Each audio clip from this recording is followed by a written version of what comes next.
삼촌이 무서운 이야기 해줄게. 한밤중에는 절대로 산에 가서는 안 된다는 어르신들의 이야기가 있어. 이 밤이 되면 산에는 평소 우리가 알 수 없는 기운이 많기 때문이거든. 이건 삼촌의 경험담이야.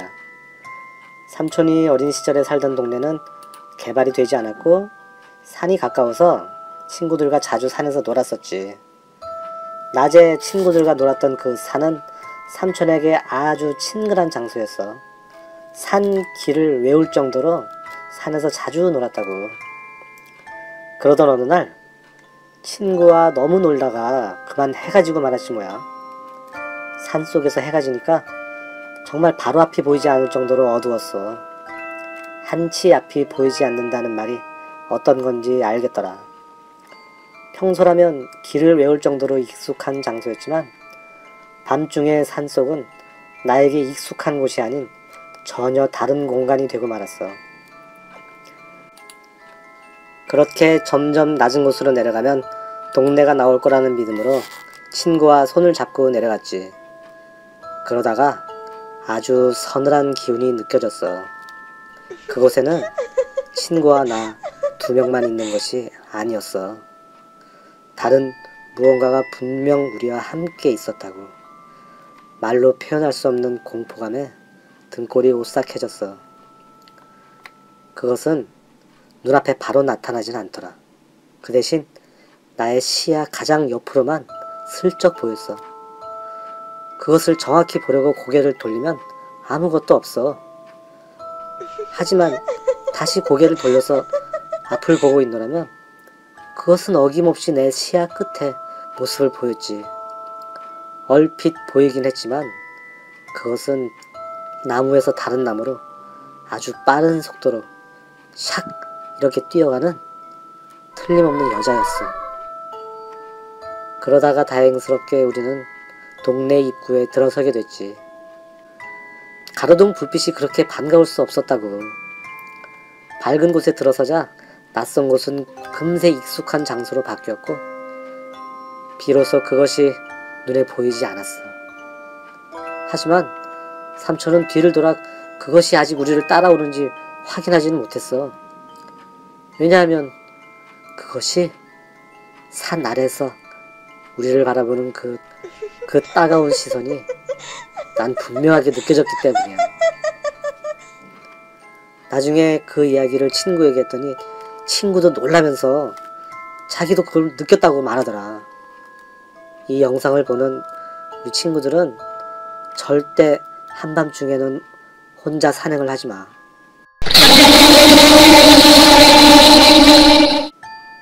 그것을 만날 수도 있어.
죽여버릴 거야.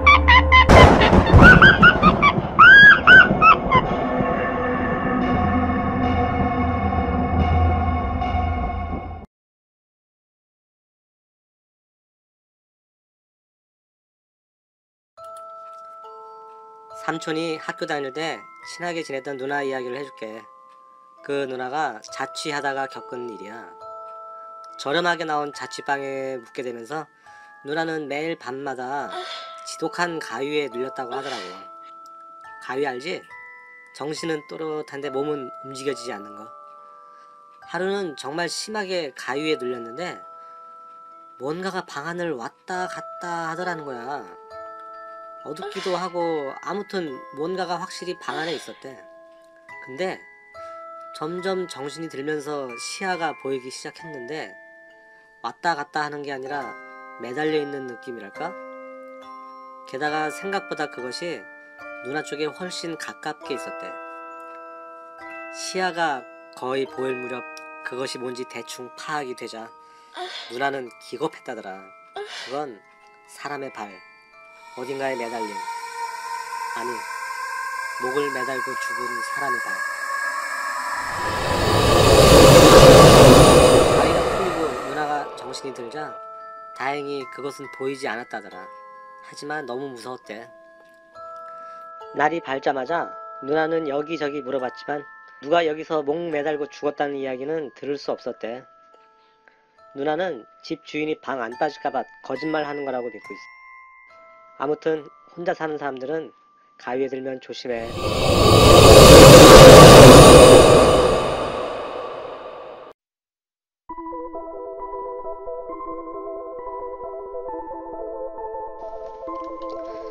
누군지 모르는데 생각나는 사람. 무슨 이야기 하냐고? 너희들도 생각해보면 그런 사람이 있을 거야. 이름도 모르고 얼굴도 모르는데 생각나는 사람. 내 이야기 좀 들어볼래? 전쟁 같은 학창시절을 보냈던 나는 밤늦게 학원 끝나고 집에 가는 길이면 가끔 지하철 출구에서 보게 된 여학생이 있어. 우리 동네 근처의 학교 교복은 아닌 것 같아. 내가 집 가는 시간 같은 장소인 지하철 출구에서 그 아이의 뒷모습을 볼 수 있었지. 하지만 얼굴, 앞모습을 본 적은 없어. 굳이 궁금하지 않았다고 해야 할까? 게다가 지하철 바깥으로 나왔을 때 항상 그 아이는 보이지 않았으니까. 군대를 전역하고 대학을 졸업하고 직장을 다니다 보니 어느새 10년이 지났어. 전쟁 같은 학창시절보다 더 전쟁 같은 사회생활을 하던 어느 날 늦게 집에 간 도중에 나는 내 눈을 의심하지 않을 수 없었다. 10년 전 고등학교 시절 가끔 봤던 그 여학생, 그 아이를 다시 보게 된 거야. 10년 만에 다시 본 그 모습, 얇은 다리, 힘없어 보이는 어깨, 분명 그 학생이었어. 그 아이는 왜 10년 전 모습으로 다시 나타났을까? 그 아이는 과연 사람인가? 그리고 오늘 그 아이는 10년 전과 달리 지하철 계단 중간에 멈춰 섰어. 누구를 기다리는 거지? 설마 나를 기다리는 걸까? 두려운 마음에 발길을 돌려 지하철 다른 출구로 가려는 그 순간 그 아이는 순식간에 눈앞에서 사라지고 없었어. 너희들도 생각해보면 그런 사람이 있을 거야. 누군지 모르는데 생각나는 사람. 잘 알고 지내는 무속인이 나한테 조언해줬어. 만약 그런 사람이 어느 날 갑자기 나타난다면 절대로 그 사람이 누군지 확인하려 하지 말고 바로 뒤돌아서 도망치라고. 왜냐하면 그건 사람이 아니니까.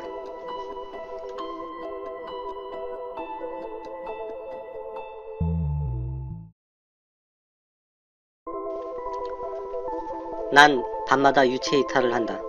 어렸을 때부터 그랬다. 이것이 꿈인지 진짜 유체 이탈인지는 설명하기 막막하지만 아무튼 나는 밤마다 유령처럼 떠다니며 집안을 돌아다닌다. 이러다가 영원히 내 몸으로 돌아가지 못할까 걱정도 된다. 새 집으로 이사온 날도 여느 때처럼 유체 이탈을 했다.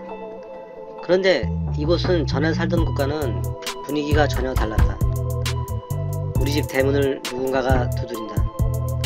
누구냐고 물어봐도 대답은 없고 문만 계속 두드린다. 집 안으로 들어오려고 애를 쓰는 그 사람은 누구일까? 새 집으로 여자친구가 놀러왔다. 여친은 신앙 깊은 기독교 신자였다. 집을 둘러보던 여친이 무언가를 찾은 듯 매우 불쾌한 표정으로 나를 불렀다. 그곳에는 부적이 있었다. 문 뒤에 붙어 있어서인지 발견하지 못한 거였는데 전에 살던 사람이 떼지 않았던 것 같다. 입춘 대기를 가함 안 사선 그런 게 아닌 기괴한 모양이다. 여친이 부적을 떼어버렸다. 이런 것 붙이지 말라고 화를 냈다. 다시 밤이 되고 오늘도 난 유체 이탈을 했다. 오늘따라 공기가 서늘하다. 이상한 소리가 들린다. 무슨 소릴까? 아, 늘 문을 두드리며 집 안으로 들어오려고 했던 그 사람. 부적을 떼어버렸을까? 어느새 집 안에 이미 들어와 있었다.